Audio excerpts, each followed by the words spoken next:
Well, ako kasi medyo basically nasaktan po ako doon kasi nga I was expecting that. Sa totoo lang, kung siya nasaktan, si Congressman Dan Fernandez, ako naman na-offend. Sapagkat sa katotohanan lang, nasa mukha ba namin na magko-coerce? Nasa mukha niya. Sa mukha. Nasa mukha ba ni Congressman Fernandez na mag-coerce? Ako, nasa mukha ko ba mag-coerce? Tignan niyo nga po yung mukha niya. O, compare po sa mukha namin. Tama ba yung state mo? I felt that they wanted to convince me to do what they wanted me to do. I stand by my statement, Your Honor. Sagutin mo yung tanong ko. I'd like to invoke my right. Mr. Chair, Your Honor. may I move that we cite Colonel Grijaldo in contempt for violation of Section 11, Paragraph C, refusal to answer relevant questions? So move, Mr. Chair. The motion is approved. You are again cited in contempt.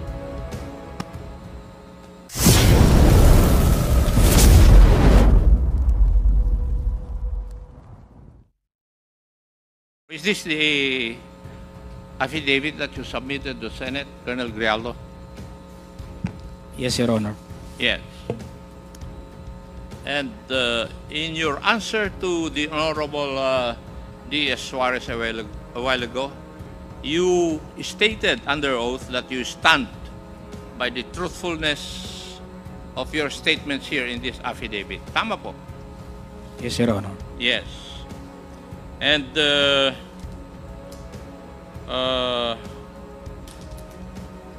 you have imputed certain inappropriate actions on our two colleagues, the Honorable Abante and the Honorable Fernandez. Tama po ba?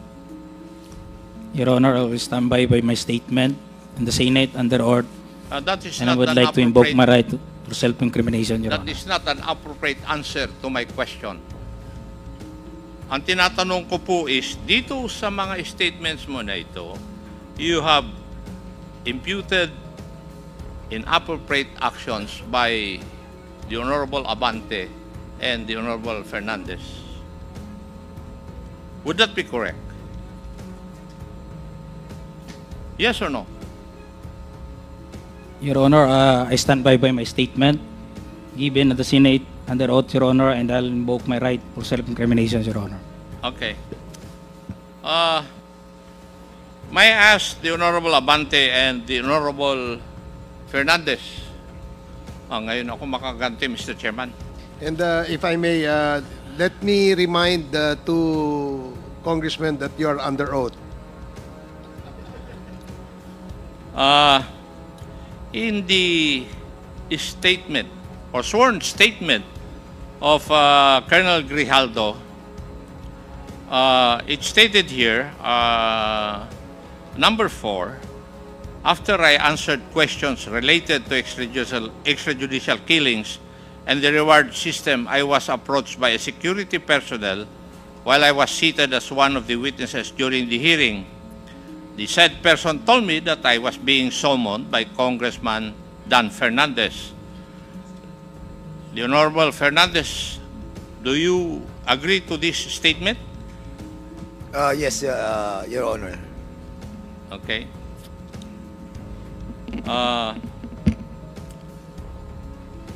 When I entered the room, I saw the two lawyers of Police Colonel Garma standing inside the room. Two lawyers of Colonel Garma standing inside the room. One of the lawyers approached me, then asked me what we were going to talk about. I said that I do not know. May I ask the Honorable Abante and Fernandez if there were really the presence of the two lawyers of Colonel Garma were present? Yes, Chairman Akop, yes. The Honorable Abante, do you agree with Honorable Fernandez? He's talking to somebody, Mr. Chairman. Maybe you can cite him in contempt. Chairman Abante, you're being asked. Chairman Abante, you're being asked by Chairman Akop to confirm the statement. Do you agree with the statement of Colonel Grijaldo that there were two lawyers of Attorney Garma present when you talk with Colonel Grijaldo in a room? Yes, yes, Your Honor. There were two lawyers present. Thank you, Your Honor. According to the affidavit of Colonel Grijaldo, the Honorable Fernandez asked Colonel Grijaldo to sit beside him, and you entered the room and sat on the far end chair on the right. And one of the lawyers of Colonel Garma stood near the back of Colonel Grijaldo. Would that be correct? Ako yung unang dumating, Mr. Chairman. If I remember it right, nung dumating po ako, nakaupo na po siya. Okay. So, nakaupo na siya. Yes, Your Honor. Okay. The Honorable Abante? Yes, it was a small room, no? Doon lang sa corner na yan. And so, malapit din kami sa isa't isa. We're just near to each other. In fact, Mr. Chair, I'd like to say na when I talked to him before he came in the room was that because it was Colonel Garma that said that Colonel Grijaldo knows a lot. He knows a lot about this thing. So, sabi ko, sige, total, normal naman yung vetting na ginagawa natin, kinakausap natin. So, we talked to him and sinabi ko kay Colonel Garma, can he corroborate your statement? Ang sabi ni Colonel Garma, yes eh. So, kinausap namin. Your Honors, pasensya na po kayo kasi hindi naman sumasagot kasi sa mga tanong ko sa si Colonel Grijaldo. Kaya kayo po ang tatanungin ko na muna. Mr. Chair, if I be allowed. The resource person is not allowed to ask questions. No, I'm not asking questions, Mr. Chairman. I will be answering in relation to the answer of Congressman. So you are replying to the question Yes. raised by Yes, Mr. Chairman. Please proceed. Well, ang totoo po kasi noon, yung pong dalawang lawyer ni Colonel Garma, sila po talaga yung nag-approach sa amin. Ang sinabi po nung dalawang lawyer, if I remember it right, yung pangalan po nung lawyer si Attorney Victor, nakalimutan ko po yung ipilido. Attorney Kilang and Attorney Kumigat. Yes, opo. Ang sabi nila, kasi kung matatandaan niyo po, yung ating supplemental affidavit na ginawa po ni Colonel Garma was given to us on the day itself. And then, nung binabasa po natin, sabi natin, sino magko-corroborate nito? Sino magbe-betting ito? Lumapit po yung dalawang lawyer. At ang sabi, kung pwedeng kausapin si Colonel Grijaldo. Dahil si Colonel Garma ay very close daw kay Colonel Grijaldo. At siya makakapag-bet sa mga nakalagay doon sa supplemental affidavit. So, ang sabi ko naman kay Attorney Victor, tama-tama, andyan si Grijaldo andyan sa likod. Bakit hindi natin siya imbitahan doon sa room doon sa may kainan para nang sa ganon ay makausap natin kung patotohanan niya yung sinabi ni Colonel Garma na magkaibigan sila at ibebet niya yung mga nakasulat doon. So, basically, hindi naman po siya ganun kalaking issue. As a matter of fact, Mr. Chairman, hindi nga tayo ang nag-initiate eh. Sila pa yung nag-initiate sa atin na kausapin si Colonel Grijaldo, which I did together with nagkataon po kami ni Chairman Abante during that time. Magkalapit kami doon. Sabi ko, pare, sumama ka na sa akin. Kaya sa sumunod. Kaya nagulat na lamang po kami that biglang nagkaroon po ng ganong istorya. But nevertheless, Mr. Chairman, yun po yung nangyari doon. At nung pumasok po ako sa loob, nauna po ako kay Chairman Abante ng konti lang. And then, sinabi ko sa kanya, Colonel Grijaldo, ito yung mga nakasulat dito sa affidavit. Sabi ko dito sa paragraph, hindi ko matandaan, 17 ata o something na gano'n. Ito ba, mapapatotohanan mo na sinabi ni Colonel Garma? Ang sabi niya, wala po akong alam dyan. Yung ibang dito, ibang mga sinabi ni Colonel Garma. Kasi sabi niya, kaibigan kanya eh. So, basically, doon po umikot yung aming usapan. Siguro maabot po yun ng mga less than 10 or 15 minutes. And then, nung sinabi niya talaga wala siyang alam, di lumabas na po kami. And the CCTV can prove na talagang hindi po kami nagtagal sa loob. At the same time po, pag tinignan niyo po yung kwarto dyan, kahit puntahan po natin lahat, napakaliit po ng kwarto. At sa labas po ng kwarto, marami pong mga tao nandun. So kung nagkaroon po ng coercion, nagkaroon po ng harassment, nagkaroon po ng forceful force galing po sa amin, I think malalaman po ng mga taong nandyan. And even the CCTV, nung lumabas po siya dyan sa ng pintuan niyan, makikita po natin na yung itsura niya, hindi naman po siya mukhang na-coerce. Mukhang masayang-masaya pa nga po siya. Kaya, I think, Mr. Chairman, yung pong accusation sa atin na malayan yung ating pong committee and the two chairman, masyado pong unfair. But of course, binibigyan pa rin po natin siya ng pagkakataon na liwanagin po yung mga pangyayari. Kaya, andito po tayo at binibigyan po natin ng patas na pagdinig. Marami pong salamat sa pagkakataon. Mr. Chair, pwede maidagdag to? With, yes, Congressman Abante, with the indulgence of Congressman Ako, please. At the back of my mind, masaya pa nga ako sapagkat nabanggit sa akin ni Colonel Garma na ito talagang close siya rito, classmate niya, at talagang kakampihan siya nito. Nagulat na lang kami na gano'n ang sagot niya. So, Nung bang sinabi ni Colonel Garma yun, magkasama na kayo ni Congressman Dan? Hindi, ako hindi ko nakausap si Colonel Garma. ako ang kumusta sa kanya, hindi niya nakausap. Ako mismo kumusta sa kanya. At sino ang nakarinig na sinabi ni Colonel Garma sa inyo yan, na Congressman? Palagay ko walang nakarinig sapagkat in confidence sinabi niya sa akin When I asked her, who can corroborate your statements? Binanggit niya yung pangalan ni Colonel Grijaldo. Natuwa naman ako sapagkat very close daw sila, classmate niya, at talagang kakampihan siya nito. All of a sudden, kalaban pala niya. And Thank you, Congressman Abante. Mr. Chairman, para i-corroborate lang po yan. If you remember it right, no, nung na-interview po tayo sa, I think, Bilyonaryo News Channel, nabanggit po natin doon na nakasama po natin siya sa isang pagpupulong doon po sa BGC sa Ascot Hotel, na kung saan nakiusap po sila Colonel Garma during that time. And during that time, we were shocked, ikaw, saka ako, Mr. Chair, na nakita natin si Colonel Grijaldo doon. And that's the reason, nang kinausap ako ng abogado doon, na sinabi sa akin na si Colonel Grijaldo at si Colonel Garma ay close, naniwala ako. Because na-meet na po natin siya during that time. And remember, na kayo pa po nagbayad ng dinner. That was 9,000 plus po.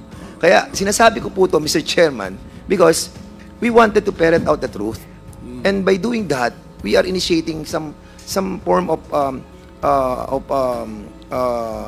talks with those who wanted to speak in this committee. Dahil nga, nagbe-betting po tayo At yun po yung ating ginagawa sa kongresong ito. Kaya, nakakalungkot lang na ang isang opisyal na naging isang battalion commander ng isang rehiyon ay ganito po yung kanyang treatment sa committee ito. But I cannot blame this person. If there is a big person behind him, then totally we cannot blame him. But prudence dictates na dapat po ay sarili niya, manindigan siya sa sarili niya at hindi siya matako sa kaninuman tao. Maraming salamat po. Thank you, Congressman Fernandez. Please proceed, continue, Congressman Akop. Thank you, Mr. Chair. Also in the sworn statement, Kong Dan Fernandez put the paper he was holding on the table and told me, ito ang sasabihin mo sa statement na ito. While pointing to a paragraph on the paper, ito ang second supplemental affidavit ni Colonel Garma. Sabihin mong alam mo ang reward system, i-confirm mo lang. Would this be true, Honorable Fernandez? Po ganyan ang pagkakasabi ko. A while ago, I was testifying in this honorable committee that itinuro ko po, yan, Colonel Grijaldo, ito. Yan, mapapatatuhanan mo ba na totoo itong sinabi ni Colonel Garma? Sabi niya, hindi ho, wala ho. Right away. Actually, parang hindi pa nga niya nababasa, parang umihindi na po siya. So, nilipat ko sa kabila. Sabi ko, itong mga ibang nandito, yan, hindi po yan kasi andun po ako sa Davao noong 2000, wala pa ho ako dyan during that time. So, yun lang po yung mga sitwasyon na nasabi ko sa kanya about dun sa supplemental affidavit. Actually, Mr. Chairman, sa una pa lang nararamdaman ko na hindi niya po i-confirm yung mga sinabi ni Colonel Garma. Actually, hindi ko na pinursue. Basically po, yung usapan, parang naging light na lang po yung moment ng usapan. At magmamanifest po yun, yung light moment na usapan namin. Because nung lumabas po siya, masaya siya.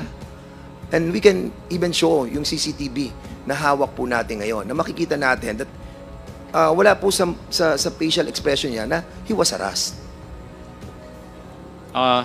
Comsec? Yung sinasabi ni Honorable Fernandez na video clip,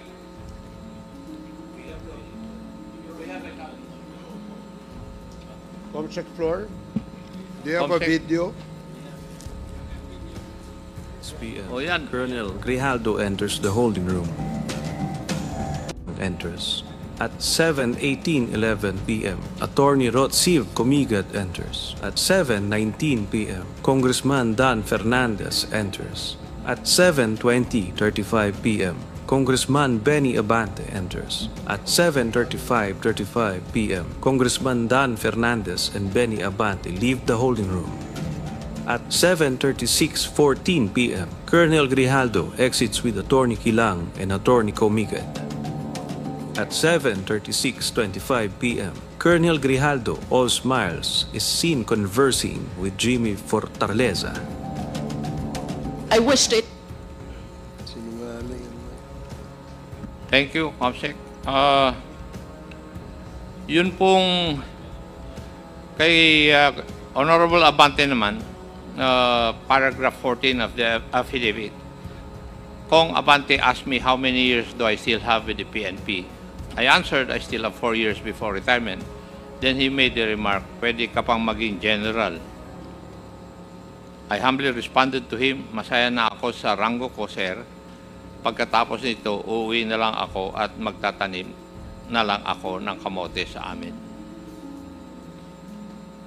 Mr. Chair, I cannot recall, no? Pero kung yan man, nasabi ko, ako ba'y, meron ba akong karapatan na i-promote siya? Sapagkat sinabi niya ron, gusto ko siyang ipapromote. Anong karapatan ko para i-promote siya? Para lang siya magsabi ng gusto kong sabihin niya. Masyado namang akusasyon yan na kahit kailan, hindi ko ginawa kahit kanino. Thank you, Honorable Abante. Paragraph 15. The cordial conversation between us continued. So, walang animosity. Would you agree with that, Your Honors? Na cordial yung conversation niyo? Well, actually, Mr. Chairman, di mo pa binabanggit yan. Kanina sinabi ko nga, after na tinanong na namin yung mga ilang provision dun sa paragraph niya, na alam ko na hindi naman tayo makakakuha ng magandang resulta dun sa confirmation ng betting, sabi ko nga, naging light na lang yung usapan. Hindi ko na alam kung ano mga napag-usapan. At, but after that, umalis na ako. Tapos, sumunod na si Congressman Benny. Pero dinagdag niya sa kanyang... Mr. Chair, tama. Tama ho. Tama yung sinabi ni Chairman Dan na very cordial. Very light ang usapan namin. Parang nabibiroan pa kami dun nabanggit niya na siya magtatanim ng kamote. Hindi ba biro yun? Yung ba totoo ba yun na magtatanim talaga siya ng kamote pagkatapos na mag-retire? Saka, in all due respect, Mr. Chair, if I may, Mr. Chair, may I be allowed to speak? Kasi, alam niyo po, napakasama naman po ng magiging action namin if we have done something like that without the prior approval of the members of the, the chairman of the Quadcom. Never na ginawa po ng bawat isa sa atin yan na meron po tayong gagawing betting ay hindi nalalaman po ng ating pong mga kasamahan. And yung pong, most especially, kung yung pong coercion at harassment na kung gagawin po namin ay mapuput into jeopardy, lahat ng ginawa po ng Quadcom. And hindi naman po kami ganun ka-bobo para gawin yung bagay na yon na alam namin na magkakaroon ng bad repercussion kung sakali na hindi mag-a-agree po si Colonel Grijaldo. And well, ako kasi medyo, basically, nasaktan po ako dun. Kasi nga, I was expecting that Colonel Garma, through sa mga lawyers niya, na binanggit na hindi, si Colonel Grijaldo was my parang kasakasamahan na niya before. And they were very close. And yung expectation mo na sasabihin niya doon, na kino-confirm niya, then suddenly, nawala. Kaya po ako medyo na-disappoint during that time. But of course, kasama yun, marami na tayong ganyang kausap na talagang afterwards, hindi naman talaga na-confirm. But, yun na nga, nagpapasalamat po ako sa committee na to na nabigyan po tayo ng pagkakataon para liwanagin tong issue na talagang nahirapan po tayo dahil sa hindi po pag-attend ni Colonel Grijaldo. Mr. Chair, sa totoo lang, kung siya nasaktan, si Congressman Dan Fernandez, ako naman na-offend sapagkat sa katotohanan lang, nasa mukha ba namin na magko-coerce? Nasa mukha niya. Sa mukha. Nasa mukha ba ni Congressman Fernandez na mag-coerce? Ako, nasa mukha ko ba mag-coerce? Tignan niyo nga po yung mukha niya. O, compare po sa mukha namin. And the next statement is that I felt that they wanted to convince me to do what they wanted me to do. So, it was the feeling of Colonel Grijaldo na kinukumbinsi niyo siya na gawin yung gusto niyong ipagawa. That was his feeling. The intention may not be that. Hindi po ba tama, Colonel Grijaldo? I-invoke mo na naman yung right mo? Tama ba yung state mo? I felt that they wanted to convince me to do what they wanted me to do. I stand by my statement, Your Honor. Sagutin mo yung tanong ko. I would like to invoke my right Mr. Chair. Your Honor. May I move that we cite Colonel Grijaldo in contempt for violation of Section 11, Paragraph C, refusal to answer relevant questions? So move, Mr. Chair. Second. There is a motion to cite in contempt Colonel Grijaldo for violating Section 11, Paragraph C of our Rules of Procedure Governing Inquiries in Aid of Legislation, and it was duly seconded. Are there any objections? Hearing none, the motion is approved.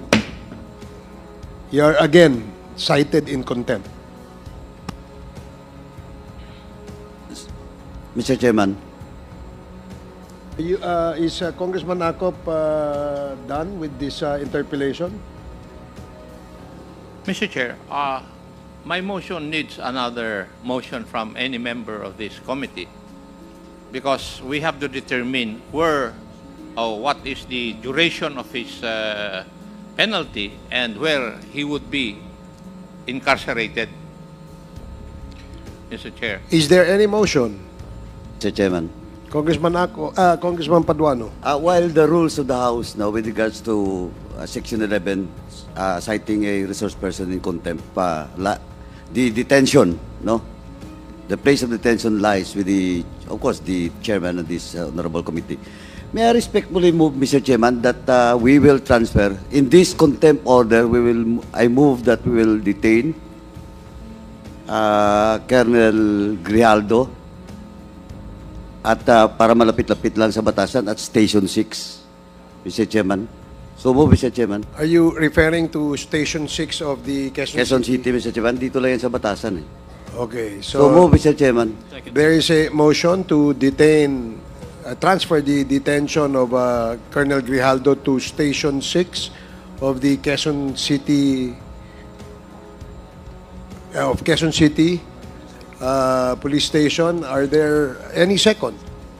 Second. Duly seconded. Any objections? Hearing none, the motion is approved. Comsec, please coordinate with our Sergeant at Arms and inform the said office that Colonel Grijaldo will be transferred to Station 6 of Quezon City and serve his detention in that facility. Mr. Chair, Congressman Akop. since I cannot get intelligent answers from our resource person, may I just make a manifestation? The reason why I asked Attorney Conti about the canons of legal ethics, that we have in our possession a joint statement from the law office of Attorney Emerito B. Kilang, from the Kumigad law offices. And in this joint statement of the two lawyers, they debunk all the claims of Colonel Grijaldo. And lawyers are supposed to observe the canons of legal ethics, as I have stated in my interpellation of Attorney Conti. And that is the reason why I asked Attorney Conti about the canons of legal ethics. So, it is the word of Colonel Grijaldo alone versus the words of two honorable congressmen and attested to by two lawyers, the lawyers of one of our resource persons, Attorney Garma. The other manifestation I want to make, Mr. Chair, is that in 4 instances where we invited Colonel Grijaldo, he has refused to attend.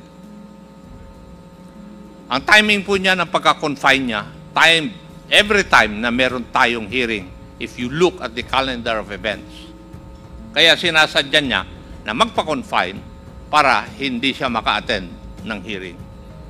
Marami pong salamat, Mr. Chair. Mr. Chair, Thank you, Congressman Akop.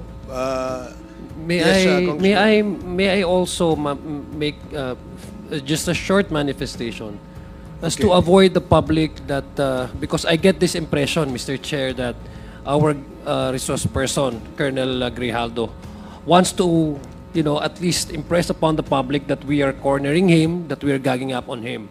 Just want to make a manifestation, Mr. Chair, that earlier, Chairman Akop asked him, or the chairman himself asked him if he needs a lawyer so we can provide one. Because he's been invoking his right against self-incrimination, and we understand that. That's a constitutionally guaranteed right. And we do not want to push or to even force anybody, especially if it's our guests and our resource persons, to say something that that would incriminate him, that would be used against him at the court of law. He was asked what's the basis of him invoking that right, when in fact the question of Deputy Speaker J.J. Suarez was merely on an affirmation that the affidavit he gave during the Senate investigation was really true, because he was reading on the affidavit and he was quoting word by word the exact affidavit, an exact portion of the affidavit given by Colonel Grijaldo to the Senate hearing. And that was merely a confirmation from him.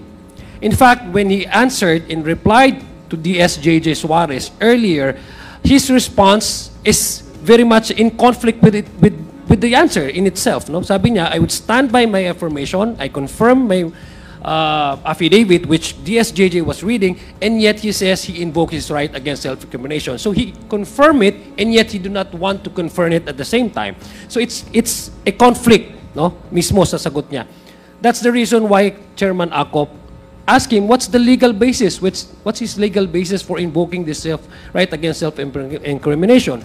And being a non-lawyer himself, the chairman was lenient to even ask him, would you want a lawyer? We can provide you. Ang sabi po niya, hindi na niya kailangan. I just want to make this manifestation so that this cannot be twisted online. Because I'm sure there are ready trolls, paid trolls, who will twist this scenario here. Ang gagamitin naman nila sa atin ay ginagang up natin ang ating mga resource person. We have given him all the legal course in order to protect him and ask him kung kailangan niya ng legal advice. And he admittedly responded na hindi.